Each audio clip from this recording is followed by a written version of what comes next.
Bismillahirrahmanirrahim. Assalamualaikum warahmatullahi wabarakatuh. Ya, anak-anak yang tercinta kelas 4 SDMT Ponorogo, hari ini kita akan belajar tentang mengenal imbuhan dalam teks bahasa Jawa bersama tim kelas 4 SDMT Ponorogo. Ya. Sebelum kita memulai, jangan lupa baca bismillah dulu ya. Bismillahirrahmanirrahim. Anak-anak tersayangku, dalam imbuhan yang ada di dalam bahasa Jawa, kita mengenal beberapa tembung, ya, yaitu tembung atau kata, yaitu rerangkene swara kang metu saka tutuk kang ana tegese lan dingerteni surasane. Maksudnya, tembung itu jika di dalam bahasa Indonesia dinamakan kata. Adapun tembung atau kata terbagi menjadi 3. Tembung wot, ini lihat pointernya Ustazah ya. Tembung wot, kemudian ada tembung lingga. Nah, tembung lingga ini adalah kata dasar atau yang belum mendapatkan imbuhan apapun. Dan tembung andahan atau tembung yang sudah mendapatkan imbuhan. Nah, untuk penjelasan dari masing-masing tembung, ini kita belajar setelah ini ya. Tetap perhatikan. Yang nomor 1 ada tembung wot. Tembung wot. Tembung wot yaiku tembung sakecap utawa sakwanda atau suku kata sing wis duwe teges utawa surasa.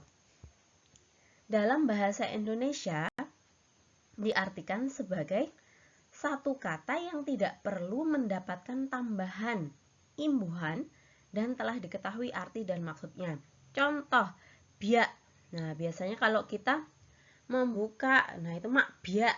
Nah, tir, cis, rong. Nah, rong, mak bleng. Ini bleng ya.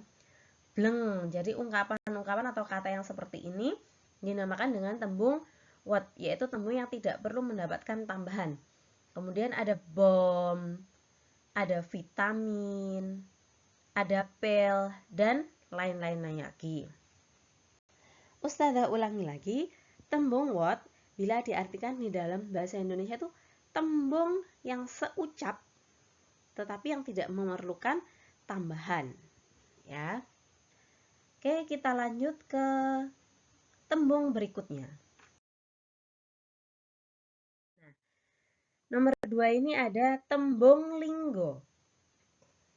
Tembung linggo yaiku tembung kang isih wutuh kang durung oleh tambahan atau imbuhan opo-opo. Artinya, tembung linggo yaiku kata dasar, yakni kata yang masih asli, belum mendapatkan imbuhan, sisipan, atau akhiran. Benar-benar masih kata dasar.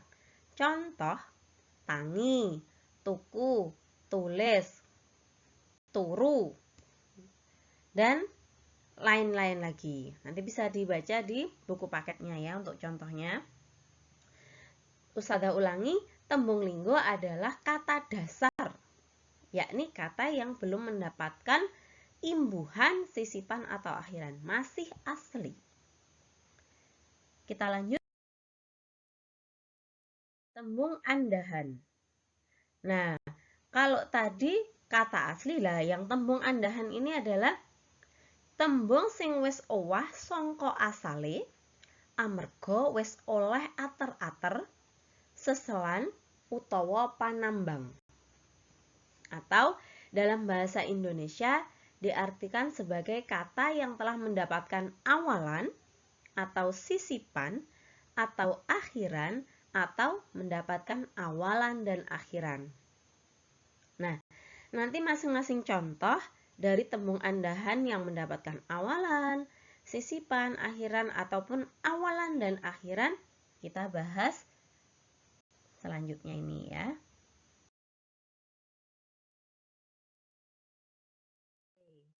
Nah, tembung andahan itu terbagi menjadi 4.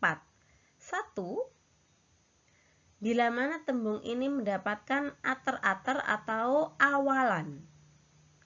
Yang kedua, tembung yang mendapatkan seselan atau sisipan di tengah. Yang ketiga, mendapat panambang atau akhiran. Baru yang terakhir adalah gabungan. Baik itu gabungan dari ater-ater maupun panambang dan juga seselan dan panambang. Jadi tembung andahan terbagi menjadi 4, yaitu tembung yang ditambah dengan awalan, yang kedua yang ditambah dengan sisipan, yang ketiga dengan akhiran, yang keempat yaitu gabungan atau imbuhan gabung ya.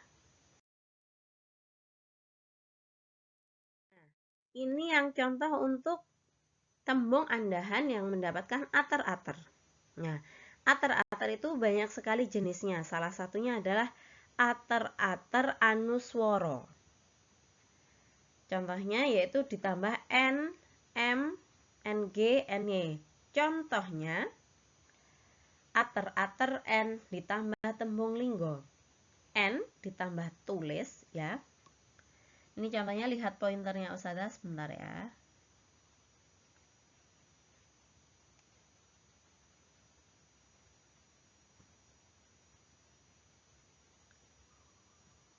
Ustazah ganti pointer terlebih dahulu.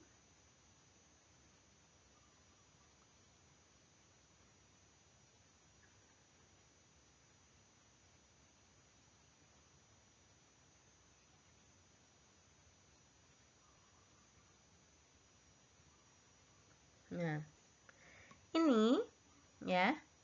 Jadi ater-ater anuswara, contohnya tadi, jika ater-ater N ditambah tembung linggo, maka contohnya N tambah tulis menjadi nulis. Ater-ater tripurusa, dak kok di contoh. Ater-ater tripurusa ditambah tembung linggo. Dak. Nah, salah satunya dak ditambah tulis sama dengan dak tulis, artinya adalah tak tulis.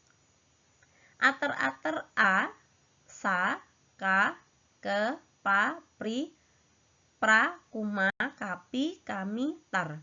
Contoh, pra ditambah lambang, ini lambang ya, bukan lambing.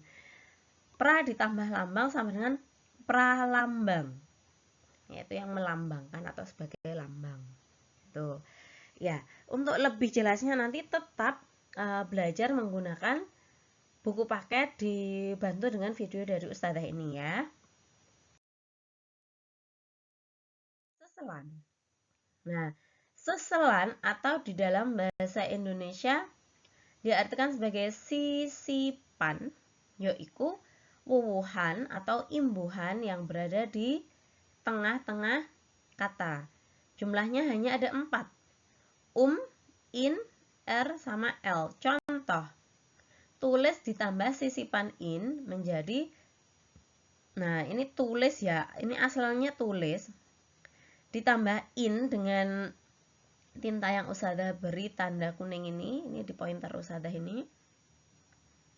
Nah, menjadi tinulis. Guyu ditambah menjadi, ini guyu, aslinya ini guyu, menjadi gumuyu. Sekarang panambang atau akhiran, yaiku wuwuhan ing burine tembung. Jumlahnya ada banyak sekali. Misalnya, akhiran i, akhiran a, e, ne, na, ana, dan ake. Contoh, kata dasarnya tulis atau tembung linggonya tulis ditambah panambang n menjadi tulisen. Ini ya. Akhiran tulisen menjadi tulisen. Tulis ditambah akhiran atau penambang ono menjadi tulis ono menjadi tulisono. Insya Allah yang penambang itu gampang ya, untuk dipahami sangat gampang sekali. Nah, sekarang yang gabungan. Jadi wuwuhan gabungan atau imbuhan gabung yaiku wuwuhan kang dianggo bebarengan. Jadi tambahan atau imbuhan yang digunakan secara bersama-sama. bisa berupa bisa awujud ater-ater ditambah penambang atau seselan ditambah penambang. Contohnya ater-ater ditambah penambang adalah ater-ater K ditambah tembung linggo-lungguh ditambah panambang an menjadi kalungguhan. Sekali lagi, K di sini adalah ater-ater atau awalan. Ditambah lungguh, lungguh di sini berarti kata dasar atau tembung linggo. Ditambah an itu sebagai panambang atau akhiran. Maka menjadi kalungguhan. Ya, itu untuk gabungan ya.